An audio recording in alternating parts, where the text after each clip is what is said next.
right. Painful signal. So this is our Winter Soldier Caleb card. Is my hair purple? Okay. All right.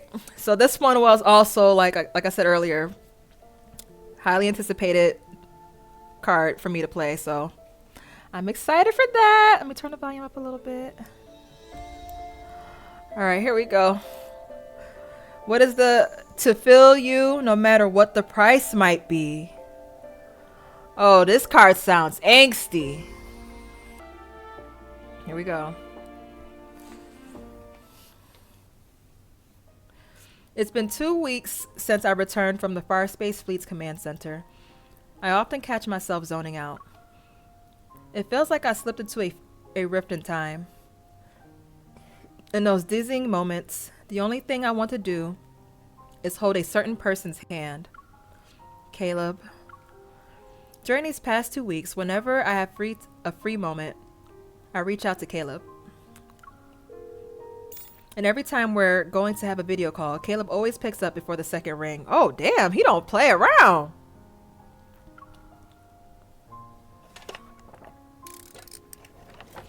After one afternoon has come and gone, Caleb is almost done assembling the model airplane. I realize I've been staring at the screen for a while. Caleb? Caleb sets down the parts and looks up.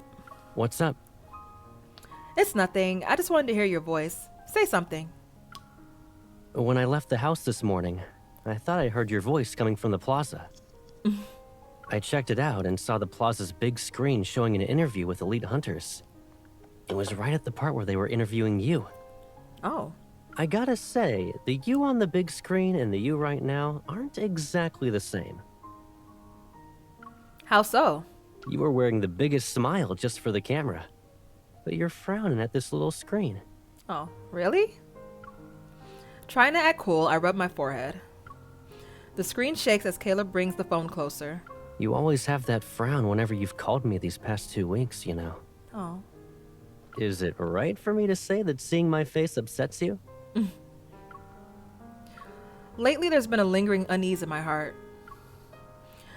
The changes in Caleb, these things make it difficult for me to hide my concern whenever I see him. Yes, y'all. Without any updates from Caleb, my anxiety gnaws away at me. Yes. Go. Why it's not letting me tap the screen? Oh. I blurt out my jumbled up feelings to Caleb. Yet, when he lowers his gaze, I swallow the next set of words that are ready to leap off my tongue. When I open my mouth again, I can't hold back what I really want to say. Caleb, remember when you went to Skyhaven University and promised we'd call each other every week? Can we call each other daily from now on? Yo. Didn't you just admit that seeing me makes you upset? She did say that. Okay. You believe everything I say?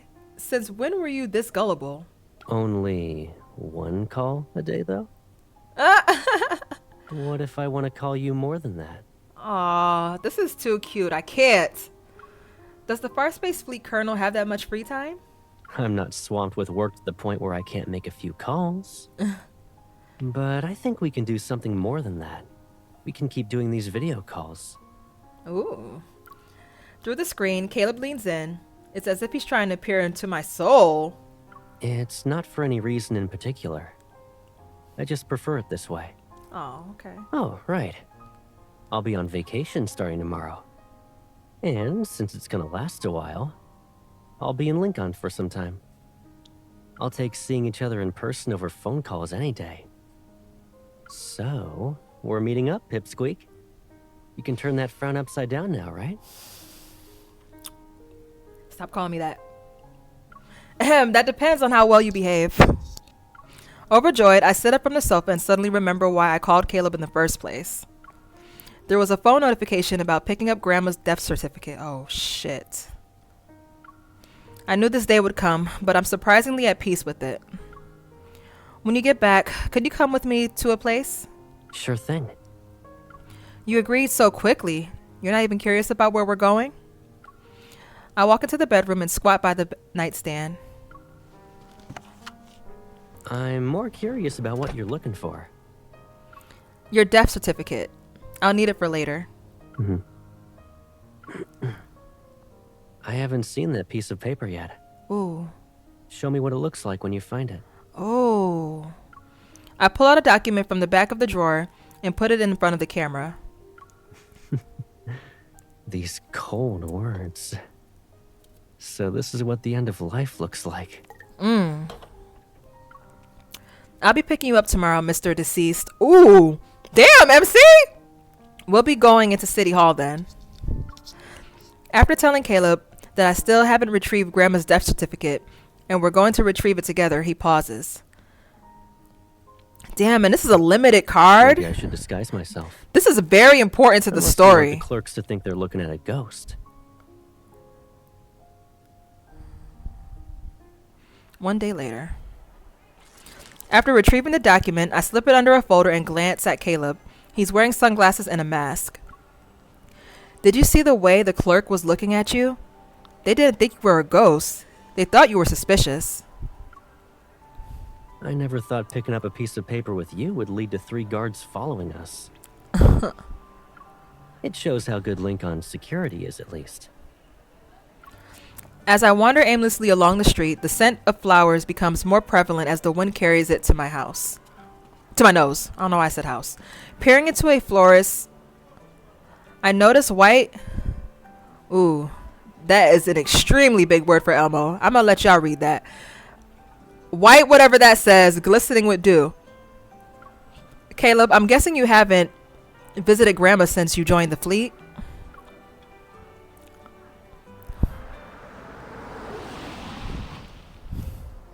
Caleb and I turn off the road and head towards cemetery to Lincoln's outskirts. Carrying white flowers from the florist, we're on our way to visit Grandma. Aww.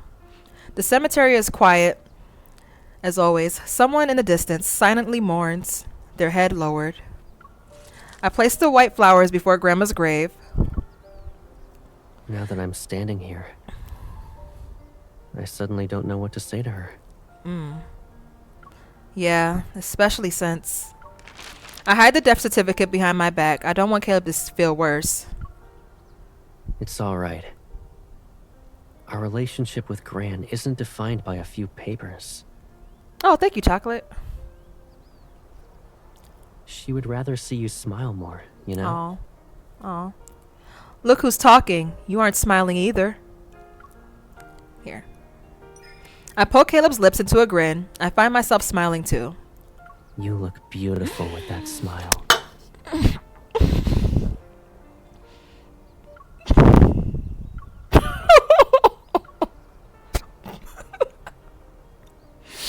Stop doing that!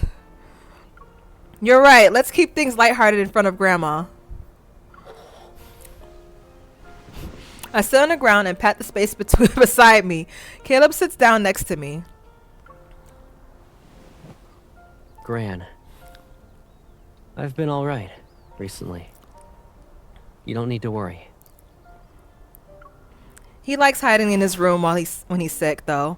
If it weren't for me, the illness would have... Ouch! Oh, she's snitching from that last card!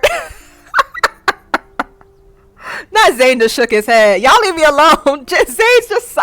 Stop! I'm about to end the stream, bro. I'm tired of being called out. This is supposed to be a safe space. That was funny, though. Y'all ain't shit. Okay, before I reveal Caleb's other secrets, he playfully pinches my cheeks. Let's not bring that up in front of Gran. Caleb, you goober. Let's go. Let go. Grab him. Unwilling to take this lying down, I give Caleb's cheeks a good squeeze. You let go first. They're so cute. Nope. Look, Grandma, Caleb is bullying me again. Really? Who's bullying who right now? This is cute. Homie hopping at his finest. I am done. When the sun reaches its apex at noon, Caleb and I finally leave the grave. However, he stops in his tracks when we're about to leave the cemetery.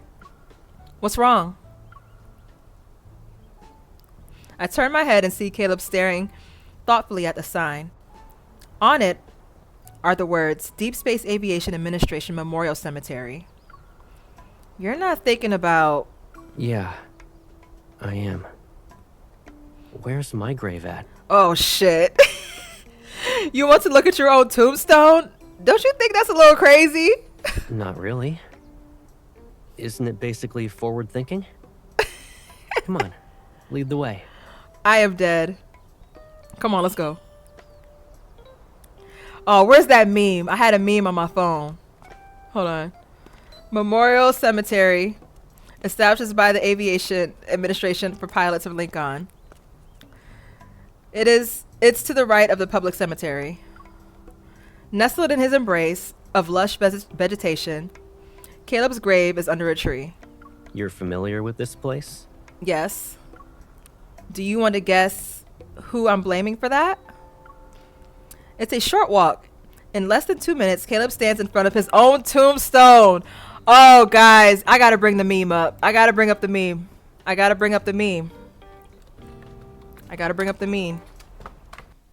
This is what that scene is giving. This is what that scene is giving. That's what this is giving right now.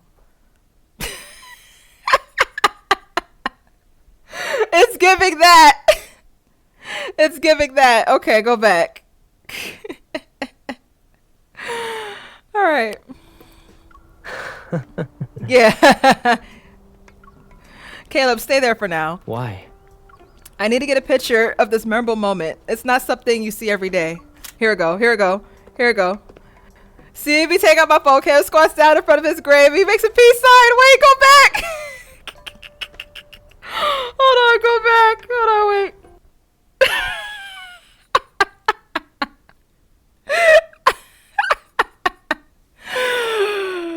This is what it's given right now. This is what he's doing right now. All right, Caleb. Alrighty. Go ahead.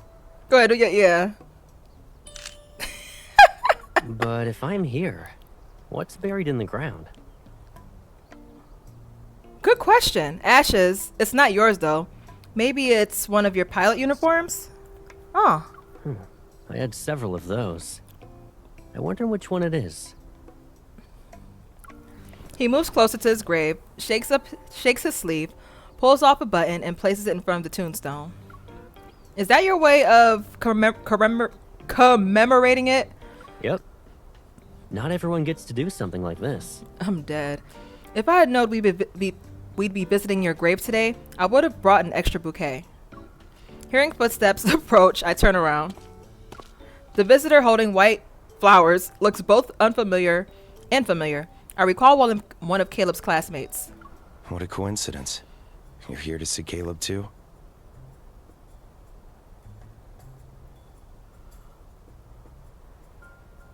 This is hold on. His voice. Ooh, this is awkward. Caleb's standing right here. Hold on. How's yeah, what a coincidence. Gideon, he gonna say it. I quietly move closer to ensure Gideon doesn't see Caleb. Or Gideon? How do you pronounce that? But it doesn't work at all. Oh, huh? He about to be spooked. After a long pause, Gideon looks away. He shakes his head. Hey, do you feel like there's someone behind you? Ooh, ooh. Damn, man, he kind of fine with it. About that. As I'm about to explain, Caleb gently passes my back and nudges me to step aside. Oh, shit. Okay, give me the flowers. We're about to have lunch. Why don't you join us? He about to shake in his boots. He...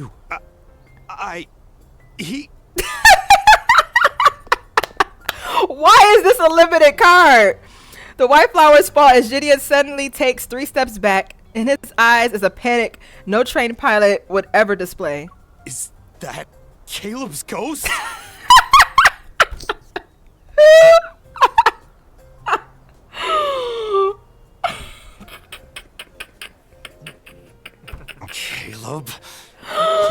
really are something else. Oh, hold on, I like this. In the restaurant, Gideon sitting across from Caleb and me, finished his water in one go. He is stunned. Such a loose cannon. He is stunned. He is stunned. How do you pronounce this He's man's scolding name? me. Yeah, Caleb, how do you say his name? Ah, I see. That was a good scolding, Gideon. Why are you taking his side? Who's supposed to be your close friend here? This is hilarious. I tilt my chin up and shake the document folder at Caleb. Not you, that's for sure. Absolutely heartless. It's the for me. This card is so funny. Using a spoon, he scoops up a duck heart from the dish and drops it into my plate. Eat up. Ah! And maybe you'll stop being so heartless. Not him feeding me a duck heart and then saying that. Yo, Caleb is funny. In response, I take a pair of wings from his plate. Maybe you should eat fewer wings then. That way you don't fly up to the sunset and make me look for you. I'll gladly eat them on your behalf. They are funny. They are funny. They are a key. Are you sure it's not because together. you wanted them for yourself? Well, you're not wrong. And my response to that is, so what? You're lucky she didn't smack you for hiding such a big secret. Right, I fuck with him. Him? Where he at? Hold on. Where my finger at? Him? I fuck with him. I like him. Savoring the taste of victory, I offer a smirk to Caleb and quirk an eyebrow. Head ass. This is funny. Once we're done eating, Caleb finishes his lemon water and leans back into the leather chair. How's everything at the DAA? It's fine. He is fine. Didn't fall apart without you. We've got a bunch of new recruits now, so the lockers are tight. But no one's touched yours.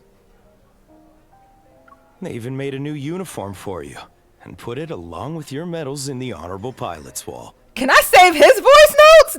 Damn! Shit! Whenever Patrick or Blythe pass by it, they pause there for a moment.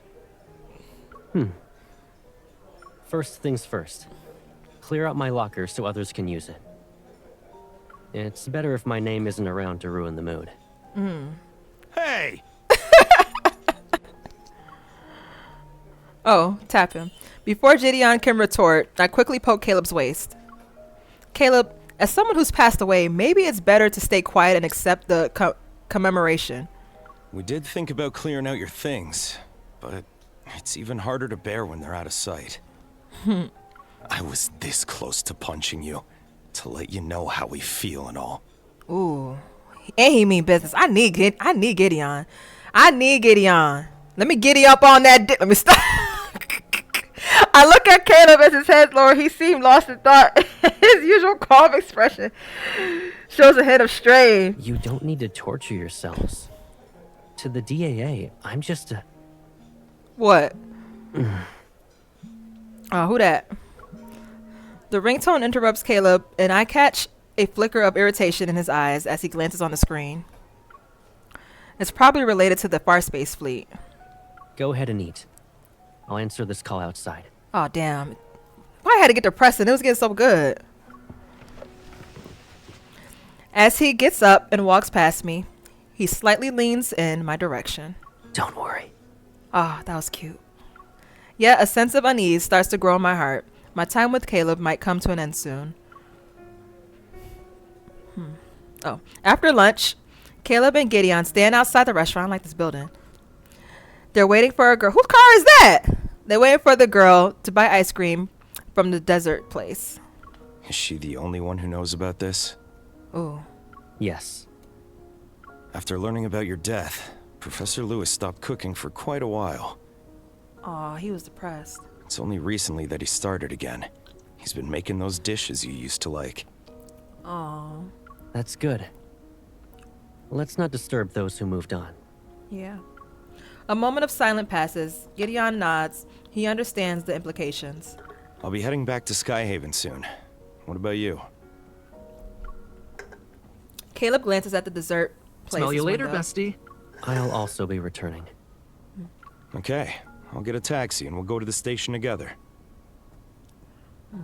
Thank you for the follow, Deja.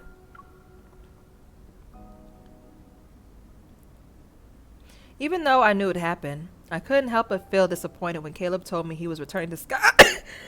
See? He got me sick. Returning to Skyhaven. As I give the ice cream to Caleb, I pinch the palm of his right hand. What was that for? I'm sharing my disappointment. You're leaving and we barely spent a whole day together. Are you trying to measure it with pain? Well, if that's the case, you might as well pinch harder. He offers up his right hand as if to let me pinch all of it.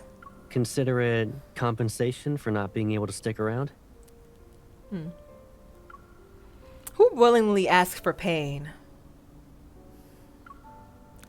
When will you be back in Lincoln? Let me think. I'll sort things out today and return by tomorrow. Okay. Does that make you feel better? Yeah. My disappointment instantly vanishes. I suppress my smile and slap Caleb's butt. I'm just kidding. Slap his palm. Ouch, that really hurt. Ow, I also felt it. So what was that for? I hide my hands behind my back, hiding the surge of anticipation bubbling inside of me. Take a guess.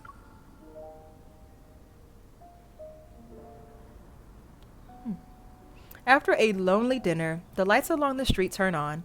I get in a taxi, ready to head home. The 9 o'clock chimes comes through the radio. It's only 9. Tomorrow is still far away. Returning from the station, Caleb's absence weighs heavily on me. Still, I eagerly look forward to tomorrow. If only he were coming home tomorrow from the start. The sting of our brief separation is unbearable. I can't help but wish Caleb was feeling the same way I do.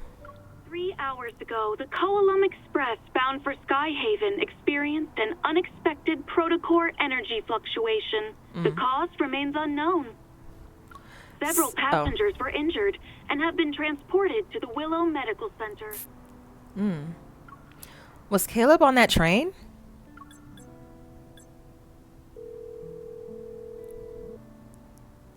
I try calling Caleb, but he doesn't answer the phone after 2 rings. Oh, yeah, because he usually answers after 2 rings. Uh-oh, something's up. I pause and try calling him again. You've got to be kidding me.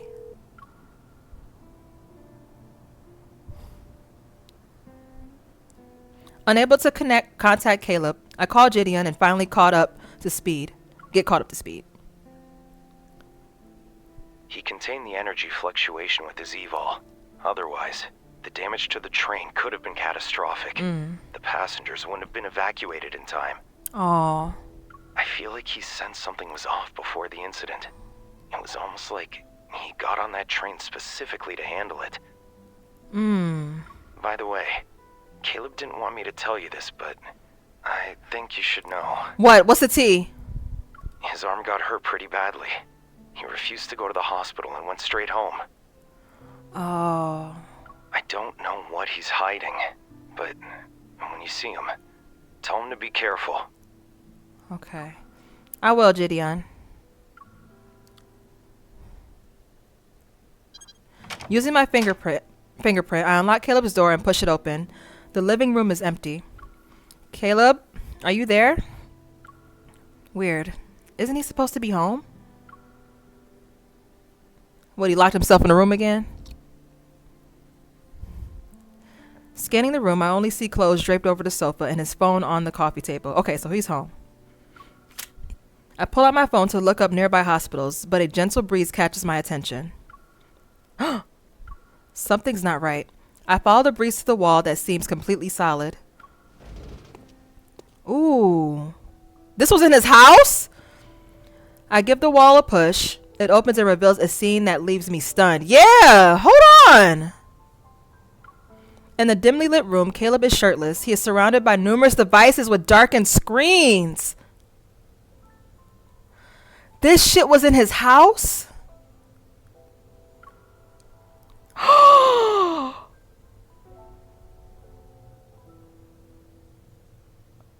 This is the first time. Wow. He looked good though. Caleb stretched from the devices like a web and converged into Caleb's right arm. The limb looked almost alien, its once flesh and bone replaced by mechanical structures with dark red currents flowing through it. Caleb, your arm! How did you... I can't see Caleb's face clearly, yet his gaze feels like a weightless feather touching my face. The secret was out. He turned slightly, fully exposing the extent of his mechanical arm to my view. Are you scared? His somber voice in my ears shift into a clear, probing question. Are you scared of Caleb? You know what? As of late, I have not been scared of him. So I'm going to say, of course not. Of course not. Maybe you should be.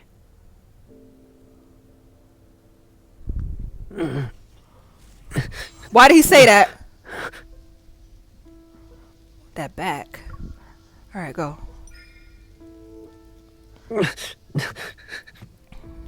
Stay back. Repair complete.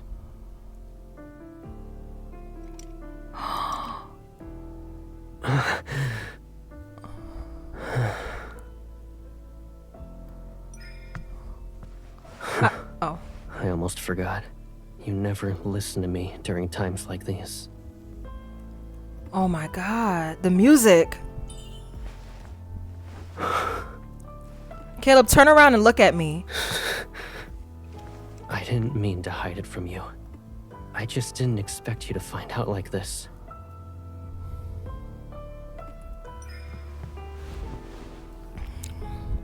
Wow. This arm, does it still hurt? I barely feel any pain unless it's under repair.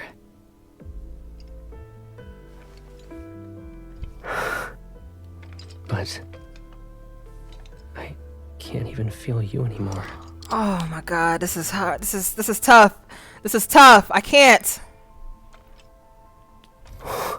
Caleb, sometimes I wish you... Wait, what? Sometimes I wish you were always in pain? Caleb, sometimes I wish you were always in pain. Why the fuck would I say that? If that's what it takes to feel you, I'll accept it.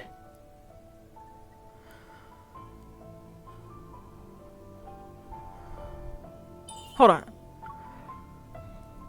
But most of the time I wish your pain could be what? Lessened.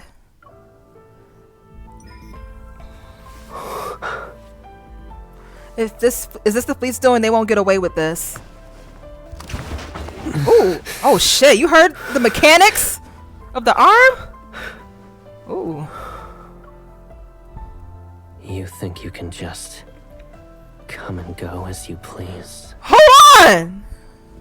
It's even more painful when you take risks for my sake. Okay, one more. Okay, go. Is that so? Ooh! Ooh. Oh, fuck. It's okay. Then hold me, Caleb. What? Do it tightly!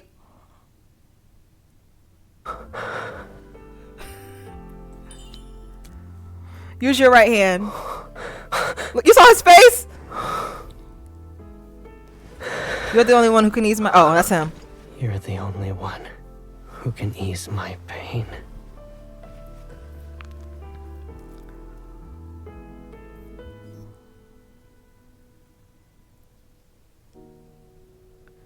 After the explosion, I spent a long time recovering in a hospital. At the time, this arm could still feel another's touch.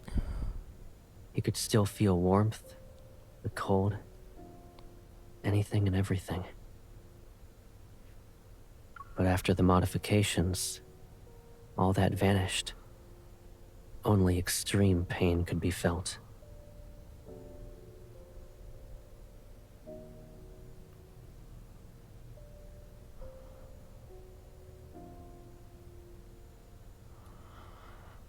Caleb's heavy weight presses down on my shoulder, but I prefer it if he kept leaning on me.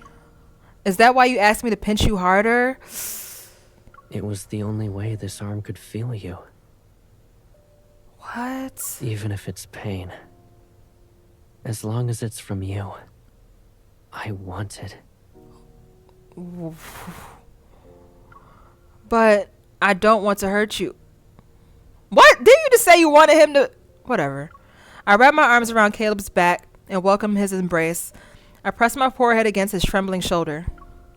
I also don't want you to be numb to my presence. In that case, you can't call it hurt. You always find a way to sway my mind. If you didn't want to be swayed, nothing I said would have worked. Right? A long silence passes. As I rest my head on his shoulder, I take his right hand.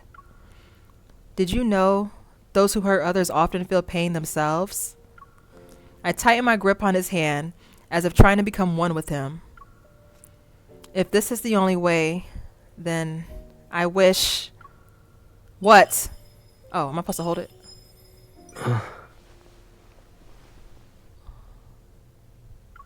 The pressure causes our fingers to redden, the pain rippling like waves throughout our nerves. Oh my God. Caleb, I wish I could always be the one to give you this kind of pain. Oh my God, and she wants to feel it too.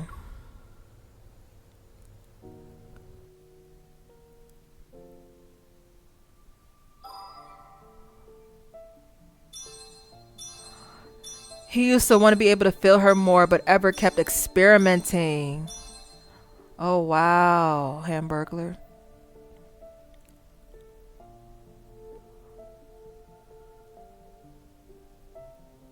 See how deep the crazy is? Yeah, I see it. Wow. It is so criminal that they made this a limited card. This is so essential to the story. This should have not been a limited card. This should have been a card that came with the game. This should have been a free card. Yeah, they both crazy. They both crazy. All right, so that was Painful Signal. Okay, I love this card the most from him because it broke down some more of the story. We got a little more history. We got to meet his friend Gideon with his fine ass. But yeah, traumatized Pookies. This is my favorite. This one's my favorite. This was a good one, y'all. This one's my favorite 5-star that he got from the new batch.